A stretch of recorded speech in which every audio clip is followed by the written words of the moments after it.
Hi, good morning po sa mga kapwa ko magsasaka. Magandang umaga po. At saka po sa mga kapwa ko may hilig, mga may hilig po magbukid. Magandang umaga po sa inyong lahat. Welcome po sa channel ko.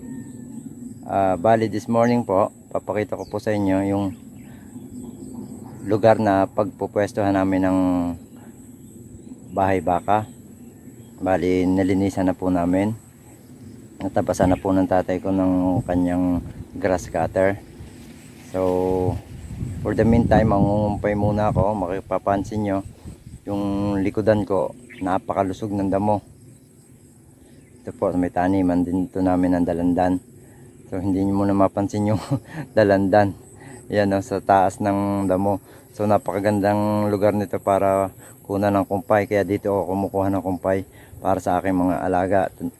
Then ikinakarga ko sa sasakyan ng tatay ko, yung tora-tora.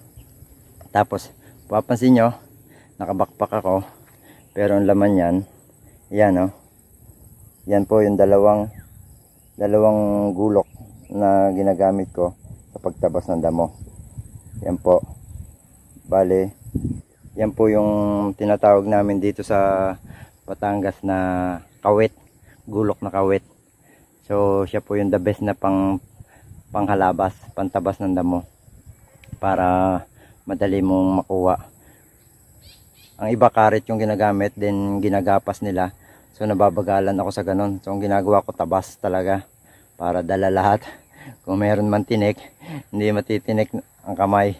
Kasi pag natabas mo, saka mo na lang dadakutin. Kaya para sa akin mas okay yung ganun. Saka mix pa yung damo na makukuha mo. So ipapakita ko po sa inyo yung aming nilinisan na pagpupwestuhan ng bagong bahay baka. So yan po, nandito na po tayo sa nilinisan ng tatay ko na pagtatayuan namin ng bagong bahay baka. Papakita ko po sa inyo yung lugar. Ito po siya, yung area na to. Bali ang area na yan, diyan namin itatayo ng pahalang na ganon yung bagong bahay ng baka. Pagsasama-samahin namin yung tatlo dito. So papansin nyo, mayroon pang kahoy na mga pinawerso nya. Meron siyang pinaka portable power saw. Maliit lang. So yan siya. Dito sa bandang gitna na ito, dito namin umpisan itayo. Simula doon hanggang dito banda. At para kasya yung tatlong bahay baka. Bali, gilid ito nung punong mangga. Ito, yung punong mangga na yan. Para may lilim siya. Pagka matindi ang sikat ng araw. So para komportable yung baka natin. Hindi siya masyadong mainitan pagka nandito, lalo na, at saka pag umuulan, para meron din silang kanlungan. Bali gitna ito ng senturisa namin.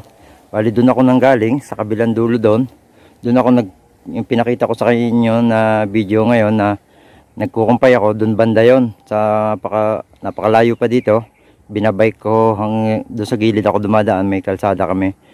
Bali kasi hindi natin makikita dahil may mga tanim nga at saka makapal ang damo, kaya hindi natin makikita yung dulo kung saan ako nagkuha ng kumpay.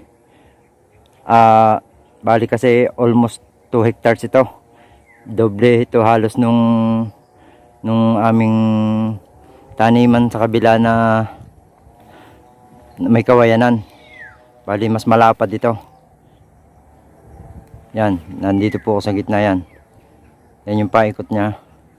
Kung saan nandun yung pwesto ko. Yan, dito yung daan na dito naman ako nanggagaling. So doon ako nagkuha ng kumpay, doon ako dumaan sa papunta doon.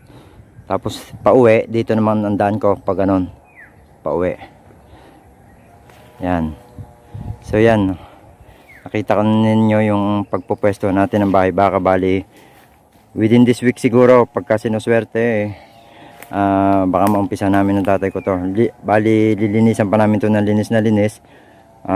Pag natuyo siya, susunugin namin. Yun, para malinis na siya para maaluan kami mag trabaho dito. For the meantime, papakita ko muna sa inyo kung paano ako magkumpay at kung bakit dalawa itong dala kong itak, isang maliit, isang malaki. Ito, panoorin nyo po.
So yan po, nakita nyo bakit dalawa yung itak ko. So itong kanan, ito yung itinatabas ko. Then yung kaliwa, siya ko naman ipinagkakawit. Pinag-iipon ko nung damo habang tinatabas ko siya, paipon ng paipon para mabilis. Pagkatapos dakutin ko na lang. So simpleng tips lang po.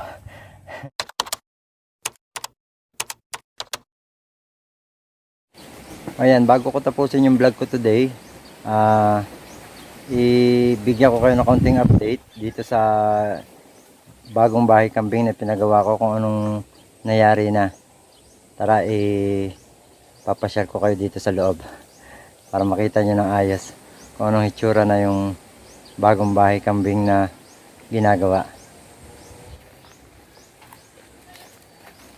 Ayan na siya, pupunta muna ako, papasok muna ako dito sa sa may pinaka entrance nya. Hindi ko pa maalis yung sabit. Papansin nyo, ubos na yung kumpay ko kanina umaga, ganitong oras. Ano lang, nag-aabang na ulit sila ng na makakain. So mamayang hapon ko pa sila bibigyan.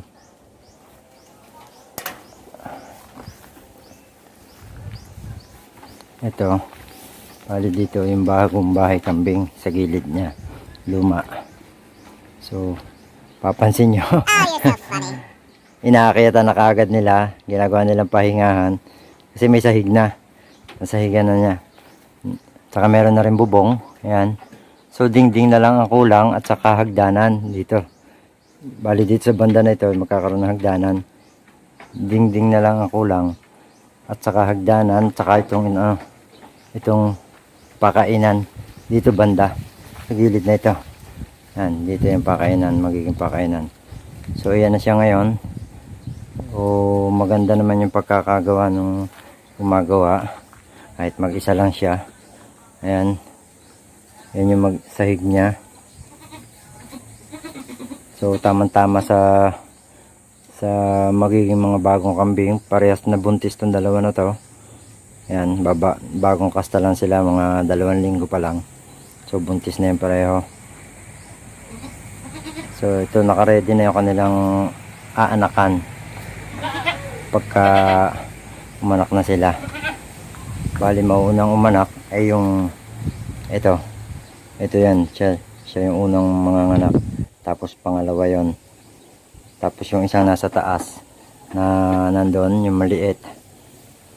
So yan, nabigyan ko na kayo ng update kung anong nangyari na dito sa bagong bahay kambing.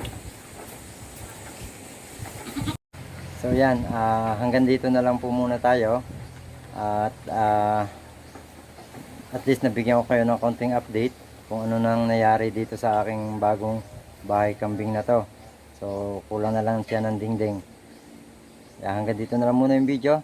Maraming pong salamat sa lahat ng aking mga subscribers, lahat ng viewers, at sa aking mga kasaka. Maraming pong salamat sa inyo, sa mga kapwa ko magsasaka.